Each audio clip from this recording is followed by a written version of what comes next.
Hello, I'm Ken Johnson, and welcome to the New Hope Reads ministry. We hope you will visit daily as we read from the Chronological Bible.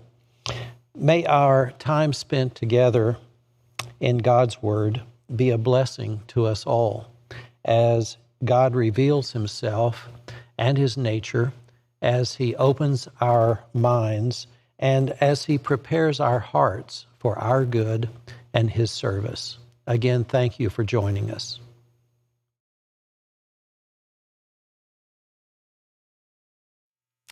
September 5th, the prince, Levites, and priests, Ezekiel 44, 1-31. Then the man brought me back to the east gateway in the outer wall of the temple area, but it was closed. And the Lord said to me, "This gate must remain closed. It will never again be opened. No one will ever open it and pass through, for the Lord, the God of Israel, has entered here. Therefore, it must always remain shut. Only the prince himself may sit inside this gateway to feast in the Lord's presence, but he may come and go only through the entry room of the gateway." Then the man brought me through the north gateway to the front of the temple. I looked and saw that the glory of the Lord filled the temple of the Lord, and I fell face down on the ground. And the Lord said to me, "Son of man, take careful notice. Use your eyes and ears and listen to everything I tell you about the regulations concerning the Lord's temple. Take careful note of the procedures for using the temple's entrances and exits, and give these rebels, the people of Israel, this message from the sovereign Lord. O people of Israel, enough of your detestable sins. You have brought uncircumcised foreigners into my sanctuary, people who have no heart for God. In this way you have defiled my temple, even as you offered me my food, the fat and blood of sacrifices. In addition to all your other detestable sins, you have broken my covenant. Instead of safeguarding my sacred rituals, you have hired foreigners to take charge of my sanctuary. So this is what the sovereign Lord says: no foreigners, including those who live among the people of Israel, will enter my sanctuary if they have not been circumcised and have not surrendered themselves to the Lord. And the men of the tribe of Levi who abandoned me when Israel strayed away from me to worship idols must bear the consequences of their unfaithfulness. They may still be temple guards and gatekeepers, and they may slaughter the animals brought for burnt offerings and be present to help the people, but they encourage my people to worship idols, causing Israel to fall into deep sin. So I have taken a solemn oath that they must bear the consequences for their sins, says the sovereign Lord. They may not approach me to minister as priests. They may not touch any of my holy things or the holy offerings, for they must bear the shame of all the detestable sins they have committed. They are to serve as the temple caretakers, taking charge of the maintenance work and performing general duties. However, the Levitical priests of the family of Zadok continued to minister faithfully in the temple when Israel abandoned me for idols. These men will serve as my ministers. They will stand in my presence and offer the fat and blood of the sacrifices, says the sovereign Lord. They alone will enter my sanctuary and approach my table to serve me. They will fulfill all my requirements. When they enter the gateway to the inner courtyard, they must wear only linen clothing. They must wear no wool while on duty in the inner courtyard or in the temple itself. They must wear linen turbans and linen undergarments. They must not wear anything that would cause them to perspire. When they return to the outer courtyard where the people are, they must take off the clothes they wear while ministering to me. They must leave them in the sacred rooms and put on other clothes so they will not endanger anyone by transmitting holiness to them through this clothing. They must neither shave their heads nor let their hair grow too long. Instead, they must trim it regularly. The priests must not drink wine before entering the inner courtyard. They may choose their wives only from among the virgins of Israel or the widows of the priests. They may not marry other widows or divorced women. They will teach my people the difference between what is holy and what is common, what is ceremonial clean and unclean. They will serve as judges to resolve any disagreements among my people. Their decisions must be based on my regulations, and the priests themselves must obey my instructions and decrees at all the sacred festivals and see to it that the Sabbaths are set apart as holy days. A priest must not defile himself by being in the presence of a dead person unless it is his father, mother, child, brother, or unmarried sister. In such cases, it is permitted. Even then, he can return to his temple duties only after being ceremonial cleans and then waiting for 7 days. The first day he returns to work and enters the inner courtyard and the sanctuary, he must offer a sin offering for himself, says the sovereign Lord. The priests will not have any property or possession of land, for I alone am their special possession. Their food will come from the gifts and sacrifices brought to the temple by the people, the grain offerings, the sin offerings, and the guilt offerings. Whatever anyone sets apart for the Lord will belong to the priests. The first of the ripe fruits and all the gifts brought to the Lord will go to the priests. The first batch of dough must also be given to the priests, so the Lord will bless your homes. The priests may not eat meat from any bird or animal that dies a natural death or that dies after being attacked by another animal. Division of the land, Ezekiel 45, 1 through 8a. When you divide the land among the tribes of Israel, you must set aside a section for the Lord as his holy portion. This piece of land will be 8 1/3 miles long and 6 2/3 miles wide. The entire area will be holy. A section of this land, measuring 875 feet by 875 feet, will be set aside for the temple. An additional strip of land, 87.5 feet wide, is to be left empty all around it. Within the larger sacred area, measure out a portion of land 8 1/3 miles long and 3 1/3 miles wide.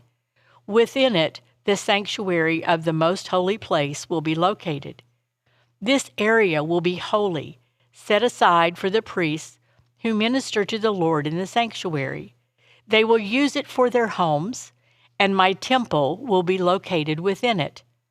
The strip of sacred land next to it, also 8 1/3 miles long and 3 1/3 miles wide, will be a living area for the Levites who work at the temple. It will be their position and a place for their towns. Adjacent to the larger sacred area will be a section of land 8 1/3 miles long and 1 2/3 miles wide. This will be set aside for a city where anyone in Israel can live. 2 special sections of land will be set apart for the prince. One section will share a border with the east side of the sacred lands and city, and the second section will share a border on the west side. Then the far eastern and western borders of the prince's land will line up with the eastern and western boundaries of the tribal areas.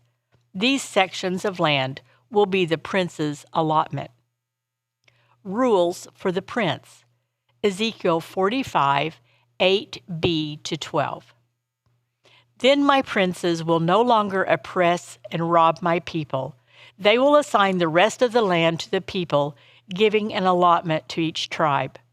For this is what the sovereign Lord says: Enough, you princes of Israel. Stop your violence and oppression and do what is just and right. Quit robbing and cheating my people out of their land. Stop expelling them from their homes, says the sovereign Lord. Use only honest weights and scales and honest measures, both dry and liquid. The homer will be your standard unit for measuring volume. The ephah and the bath will be each measure 1/10 of a homer.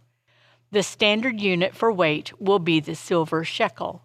1 shekel will consist of 20 gerahs, and 60 shekels will be equal to 1 mina. Special offerings and celebrations. Ezekiel 45:13 to 46:18. You must give this tax to the prince, 1 bushel of wheat or barley for every 60 you harvest, 1% of your olive oil, and 1 sheep or goat for every 200 in your flocks in Israel. These will be the grain offerings, burnt offerings, and peace offerings that will make atonement for the people who bring them, says the Sovereign Lord. All the people of Israel must join in bringing these offerings to the prince. The prince will be required to provide offerings that are given at the religious festivals and new moon celebrations, the Sabbath days, and all other similar occasions. He will provide the sin offerings, burnt offerings, grain offerings, liquid offerings, and peace offerings to purify the people of Israel, making them right with the Lord. This is what the Sovereign Lord says. In early spring, on the first day of each new year, sacrifice a young bull with no defects to purify the temple. The priest will take blood from this sin offering and put it on the doorposts of the temple, the 4 corners of the upper ledge of the altar, and the gateposts at the entrance of the inner courtyard. Do this also on the 7th day of the new year for anyone who has sinned through error or ignorance. In this way, you will purify the temple. On the 14th day of the first month, you must celebrate the Passover. This festival will last for 7 days. The bread you eat during that time must be made without yeast. On the day of Passover, the prince will provide a young bull as a sin offering for himself and the people of Israel. On each of the 7 days of the feast, he will prepare a burnt offering to the Lord, consisting of 7 young bulls and 7 rams without defects. A male goat will also be given each day for a sin offering. The prince will provide a basket of flour as a grain offering and a gallon of olive oil with each young bull and ram. During the 7 days of the Festival of Shelters, which occurs every year in the early autumn, the prince will provide these same sacrifices for the sin offering, the burnt offering, the grain offering, along with the required olive oil. This is what the Sovereign Lord says. The east gateway of the inner courtyard will be closed during the 6 work days each week, but it will be open on Sabbath days and the days of the new moon celebrations. The prince will enter the entry room of the gateway from the outside. Then he will stand by the gateway while the priest offers his burnt offering and peace offering. He will bow down in worship inside the gateway passage and then go back out the way he came. The gateway will not be closed until evening. The common people will bow down and worship the Lord in front of the gateway on Sabbath days and the days of the new moon celebrations. Each Sabbath day, the prince will present to the Lord a burnt offering of 6 lambs and 1 ram, all with no defects. He will present a grain offering of a basket of choice flour to go with the ram and whatever amount of flour he chooses to go with each lamb, and he is to offer 1 gallon of olive oil for each basket of flour. At the new moon celebrations, he will bring 1 young bull, 6 lambs, and 1 ram, all with no defects. With the young bull, he must bring a basket of choice flour for a grain offering. With the ram, he must bring another basket of flour. And with each lamb, he is to bring whatever amount of flour he chooses to give. With each basket of flour, he must offer 1 gallon of olive oil. The prince must enter the gateway through the entry room, and he must leave the same way. But when the people come in through the north gateway to worship the Lord during the religious festivals, they must leave by the south gateway, and those who enter through the south gateway must leave by the north gateway. They must never leave by the same gateway they came in, but must always use the opposite gateway. The prince will enter and leave with the people on these occasions.